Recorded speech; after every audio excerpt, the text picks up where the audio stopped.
Si t'es comme j'étais il y a quelques années, alors cette vidéo devrait t'intéresser. Quand on me parlait de journal intime, j'avais des fois un petit sourire qui me venait. Je pense que ça devait être connecté, tu sais, aux séries, aux films américains où il y a cette fille un peu jeune, et puis il y a son journal et il est sacré, il faut surtout pas regarder ce qu'il y a dedans, parce qu'en général il y a les histoires de son amoureux, etc., de comment elle est amoureuse. Et ça, on le tourne souvent un petit peu en ridicule, c'est peut-être l'intrigue du film, enfin bref, tu vois le genre, j'en dis pas plus. Et ça, je me disais, de fait, qu'est-ce que les personnes font avec un journal intime? Eh bien, je peux te donner mon retour d'expérience. Moi, pendant un an, j'ai commencé par celui-là. J'ai écrit tous les jours un petit peu le bilan de mes journées, pour ainsi dire.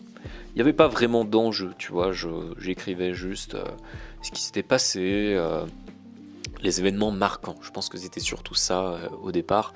Je partageais les événements marquants. Et qu'est-ce que j'ai remarqué? Eh bien, quelque chose d'inattendu. C'est-à-dire que au départ, je pensais simplement consigner des informations, mais mieux que ça, je me suis rendu compte que je consignais des états. Et que plus globalement, en fait, je consignais mon état général.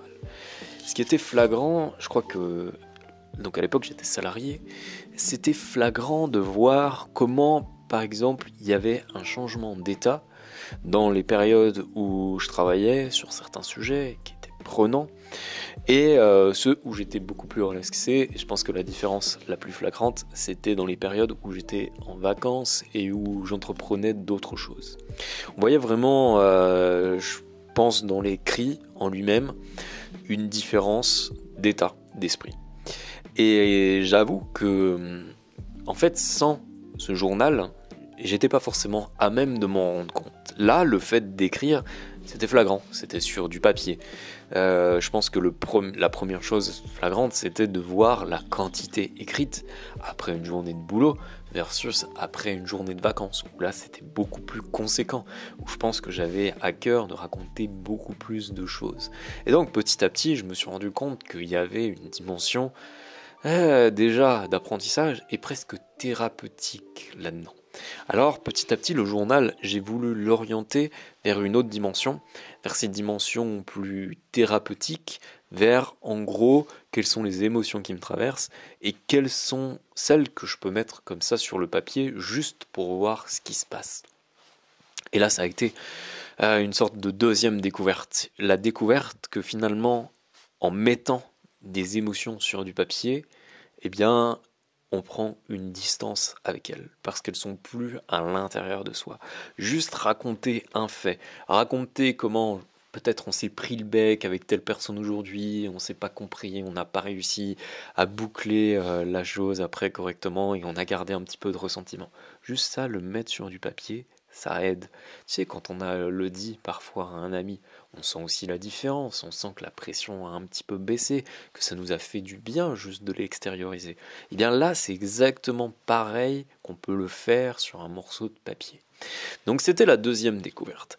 Et puis la troisième, eh bien, c'est quand on n'a pas d'émotions négatives à mettre sur le papier, ou même d'une manière générale, tous les jours, on peut le faire, eh bien, on peut pratiquer la gratitude.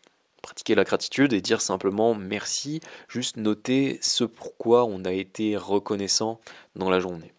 Tout ça, je pense que ça nous amène à la fois à la ressentir exactement comme on a extériorisé quelque chose. Là, on va pouvoir intérioriser un sentiment qui va être bénéfique, qui va nous nourrir, qui va nous apprendre à nous focaliser sur le beau plutôt que sur ce qui ne va pas. Et ça, je crois que c'est vraiment un shift qu'on peut apporter dans notre vie, un bouleversement.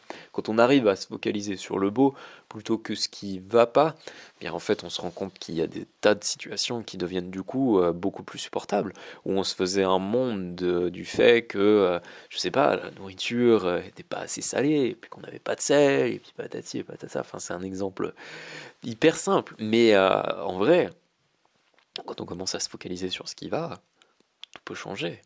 Tout peut devenir agréable, tout peut devenir un prétexte à faire autrement. Tu sais, sur la chaîne, j'aime bien quand on parle de création. Et je pense que c'est important de se consacrer à sa création. Si par exemple t'aimes écrire, de pouvoir avoir cette routine d'écrire. Mais parfois, on est dans des circonstances où on ne peut pas écrire. Mais ça ne veut pas dire que pour autant on ne peut pas profiter de la circonstance pour faire autrement, pour s'inspirer, pour composer des choses. Si on n'a pas de papier, peut-être qu'on peut écrire sur son téléphone. Peut-être qu'on peut chercher à créer quelque chose, même si, au départ, la circonstance semblait pas favorable. Je sais pas, tu te retrouves dans une maison comme ça, avec des personnes où la discussion est pas forcément nourrissante, pas forcément à la création. Qu'est-ce qui t'empêche d'en faire quelque chose d'épique, de le garder et de le convertir comme ça en un aspect, lui donner un aspect beaucoup plus grandiose? Rien du tout. C'est à toi de le faire et tu peux le faire.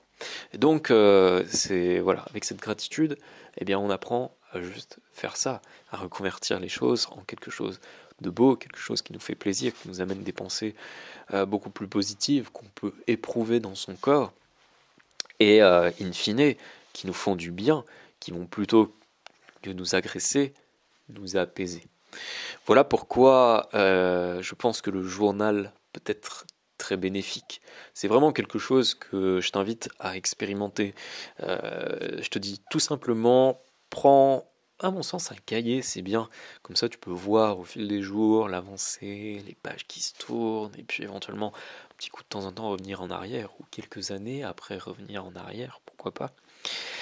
Mais voir cette avancée. Et puis, tu peux te dire simplement qu'au départ, tu le fais peut-être pour 30 jours ou pour un an. Enfin, moi, j'étais parti cash pour un an, et c'était bien tombé, parce que en fait, c'était la dimension pratiquement d'un cahier. Je crois que j'écrivais pas une page complète, je m'étais pas fixé une quantité. Je pense pas d'ailleurs que ce soit nécessaire de se fixer une quantité. Non, non.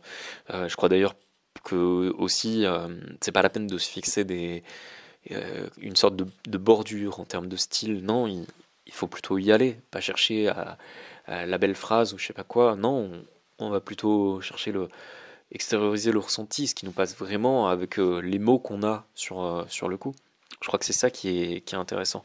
Et même, ça donne certainement un côté encore plus naturel quand on le relit, quand juste on a terminé la page le soir. Je crois que c'est ça qui est beau, quand on n'a pas trop mâché la chose et qu'on a plutôt restitué de manière fluide et honnête. Voilà, donc je suis curieux si tu te lances dans le projet, que tu me le partages dans les commentaires, juste pour me dire que ouais, tu vas expérimenter ça. Ensuite, si tu as un retour d'expérience là-dessus, eh bien tu peux aussi l'écrire dans les commentaires. Et bien sûr, ce que je t'invite à faire, si ça te chante, eh bien c'est partager cette expérience. Parce que ce genre d'expérience, je pense que c'est une ouverture à la découverte, la conscience de soi. Tu sais, sur cette chaîne, on parle beaucoup, moi j'aime beaucoup parler donc de la créativité, de comment sortir des addictions, de choses qui sont connectées à ma pratique de l'hypnose, et puis à ma pratique de l'écriture également. Eh bien, en fait, cet exercice de conscience, il nous nourrit, je pense qu'il nous nourrit dans notre démarche de créativité, ou dans notre démarche de comprendre ce que c'est qu'une addiction, pour juste mieux s'en sortir. Voilà, je t'invite donc à aimer, t'abonner si ce n'est pas déjà fait. Et puis, je te dis à bientôt. Salut, salut.